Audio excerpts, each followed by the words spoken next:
Welcome to the Blokes podcast. I'm Adam. And I'm Greg. And we sit down once a week to shoot the breeze. We chat about anything and everything. Sports, films, drinking, politics, music, etc. So sit back, crack open a beer and enjoy.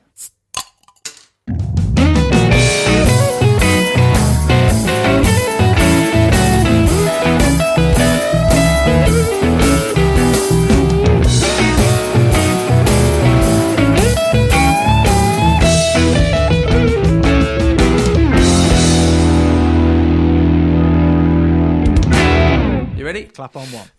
Yeah, 1, 2, 3, 4. Great stuff. Beautiful. Sorry. Clap on one. You started at one. Yeah, on one of the next bar. Give you a bar, mate. I thought you were going to go 3, 2. Sorry, that's how we do it in the podcast world, mate. We just vibe it, and then Greg says one, and we all clap on one. No. That's rubbish. I tell you, if this is still left in, then it didn't go well. Yeah. So did it work then? Did you pick it up after 4 beats? Yeah, I was confused. Yeah, but did it work out though? Once we said 1, 2, 3, 4, you clapped on the next bar of one, right? Sure. Very important. Can we do it again? Yeah. Go on. Yeah. Okay. Yeah. Are we doing your weird way? Or well, we're gonna do it some way, and you're gonna have to figure it out. All right, let's do your cult way. Yeah. Okay. We're all musicians here. Come on, we can do it. All right. 1, 2, 3, 4, 1. Nice. That's ludicrous. Oh, God. Inefficient. Now that you've brought it up, no one's questioned me on that. I reckon Adam's been thinking that every single time I've done it. And, Not at all. When you say, we're going to clap on one. Okay, all right. Standard. 3, 2. We're not lifting a sofa. We're counting in. Oh, Jesus. Here we go. We've made it. Yeah. 2021. Good evening, gentlemen. How are you? Here we are. Yeah, good, mate. Very, very good. How are you? Yeah, not bad. We've got a very special guest with us this evening. Superfan. Insane superfan. Pete, he's with us this evening. How are you, mate? Hello, all. Very well. How are you two? Yeah, great. We're glad to have you here, mate. I got to say, straight off the bat, for the 4 listeners, that includes Eric and the guy in Australia, and you two. I need to warn those other two. Don't be expecting the upbeatness of Eric, right?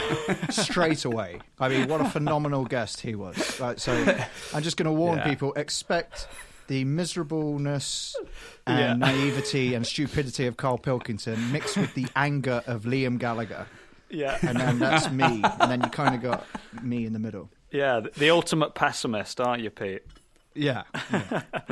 Perfect. I look forward to it. Excellent. Jesus. That's it. Set the bar nice and low. Yeah, exactly. Then it can only get better then. Yeah, start as you mean to go on. I like it. So the way we usually start this when we've got a guest on is we ease them in nicely and we ask them what they're drinking. So what have you got tonight, Pete? What are you drinking? It's an absolute shambles.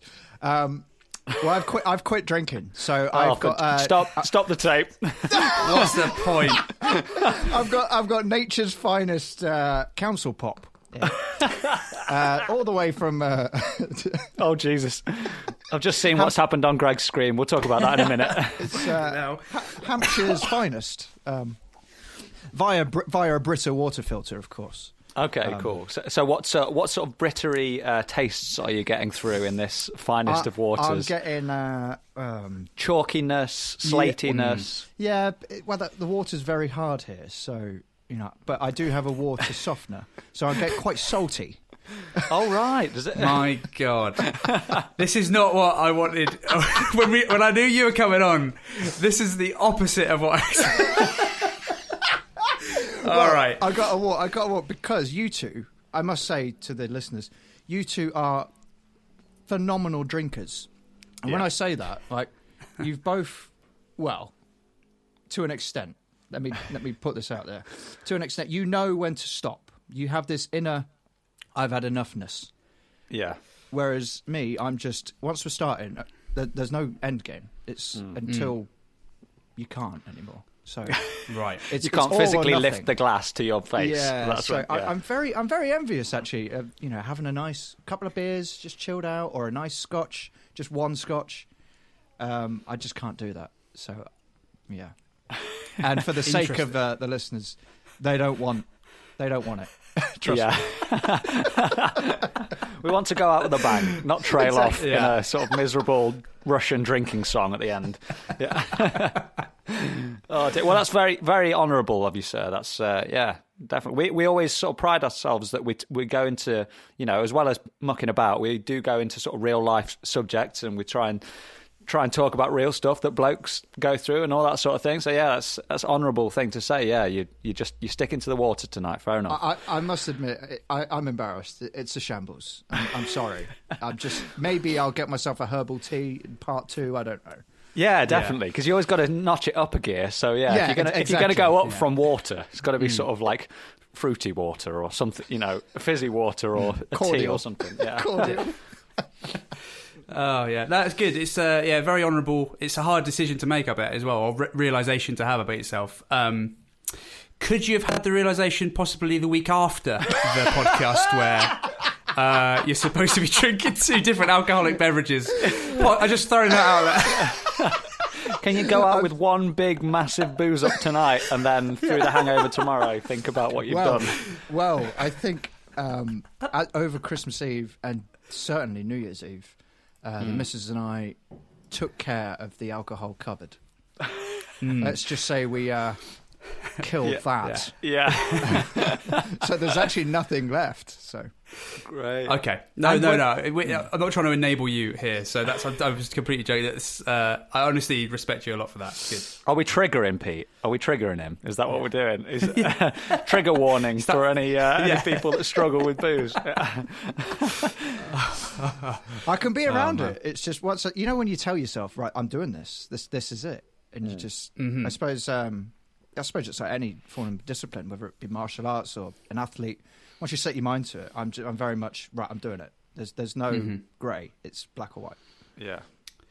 Yeah, I think a lot of blokes are like that. I'm similar with a lot of stuff that it's just easy for me to cut something out entirely than try and restrict myself on it. So like a diet, for example, I don't particularly like diets, to be honest, but about a year ago I went on like a keto, and it was the easiest thing in the world. It just meant you couldn't eat carbs.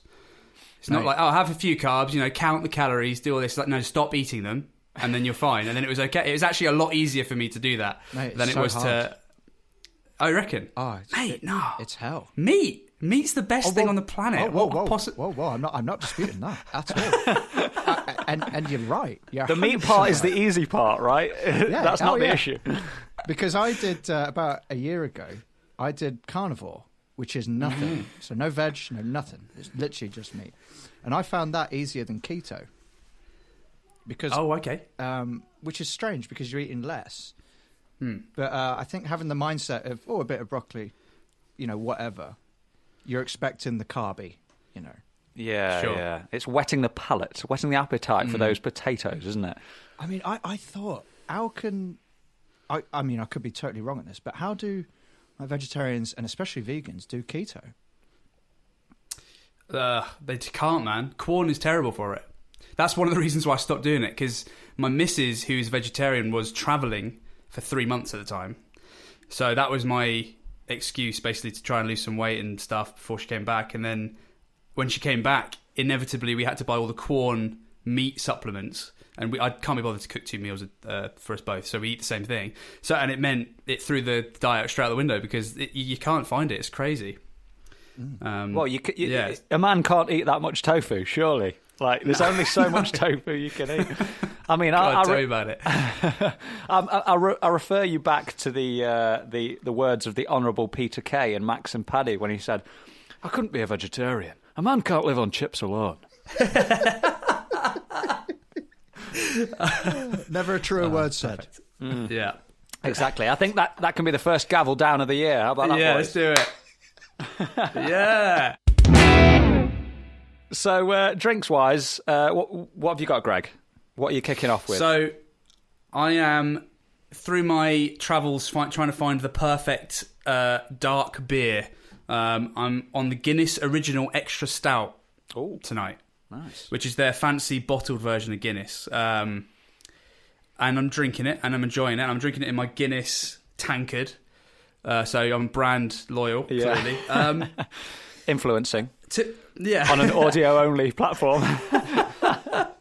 And pre-podcast, I had a normal Guinness just to get the comparison down. And I'm not noticing a massive difference apart from the head and the sort of the feeling of it. Like when you're drinking it, it doesn't have that frothy, thick head that you get with like a draft Guinness. Yeah. Taste-wise, though, it's hitting all the same notes. Possibly slightly not quite as strong. Even though it says extra stout, I'm not feeling it. It's fine. It's if it's more expensive than normal Guinness, I wouldn't bother. But yeah, it's decent. That's what I'm on tonight, and enjoying it. Sweet. Is it meant to be stronger then? Is the extra alcohol? Is that what it's meaning? So I looked it up and I struggled finding it. I think it is slightly stronger alcohol. It's about 5%. But what's normal Guinness? I don't know if that's true actually. See, back in the day, Pete, you liked a pint of Guinness, didn't you? Oh yes, I'm very much on Team Greg on this. I think you're a joke, mate, if you don't like Guinness. Says the man drinking Hampshire's finest council pop. Hey, a real man drinks water. Yeah. A real bloke will drink water and not be embarrassed. We're redefining what a bloke means tonight on the podcast. I'm very much Team Greg. I'm a huge Guinness fan. And, it is true. It does taste better in Dublin.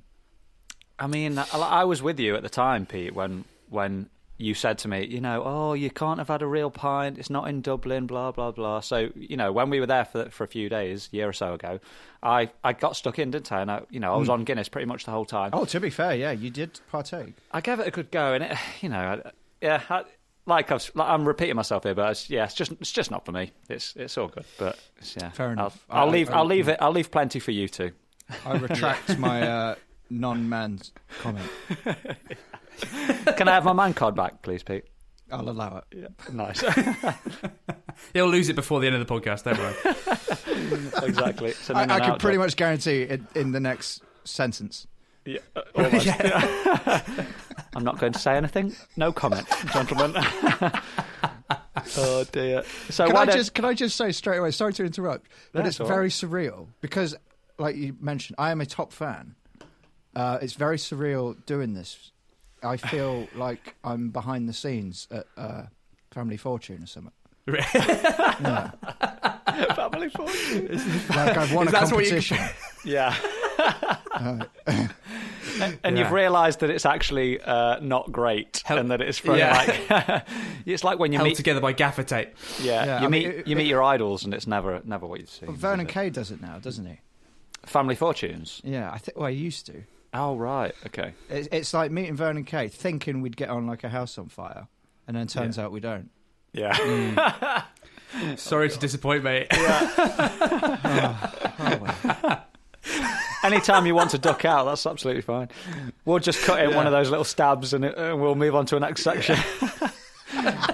Oh, dear. Okay, so this evening I'm drinking, I'm going for a Weiss beer. I've got an Erdinger here, an Erdinger Weissbrau. Well, it says Weissbrau on one bit and Weiss beer on the other bit. But... yeah, I was like, I'm confronted with a massive wall of American pale ales in Sainsbury's now. That section of American ale that all tastes the same is getting bigger and bigger. I don't know what it is about the people of London that they must just be consuming this thing like there's no tomorrow. But all the other beers are getting smaller and smaller. But I'm holding out for different beers. So I went for an Erdinger. I know that's a pretty standard Weiss beer in a supermarket, but I love it. It's fantastic. And but although I'm stubborn, I'm not going to pour it straight out like the Germans do with the big old head on it. I'm pouring it against the side of the glass like the English. So I'm sort of midway across the channel. I'm drinking a German beer, but I'm pouring it against the glass with no head whatsoever, just to piss off the Germans. With a slight smirk in your face whilst you do it, like this will show them. Yeah, exactly. This will show Merkel. She won't like this. They don't like it up 'em, Captain Munring. Oh, good stuff. Oh man, Why is it? What is this IPA fascination? Do you think? Is it because it's like this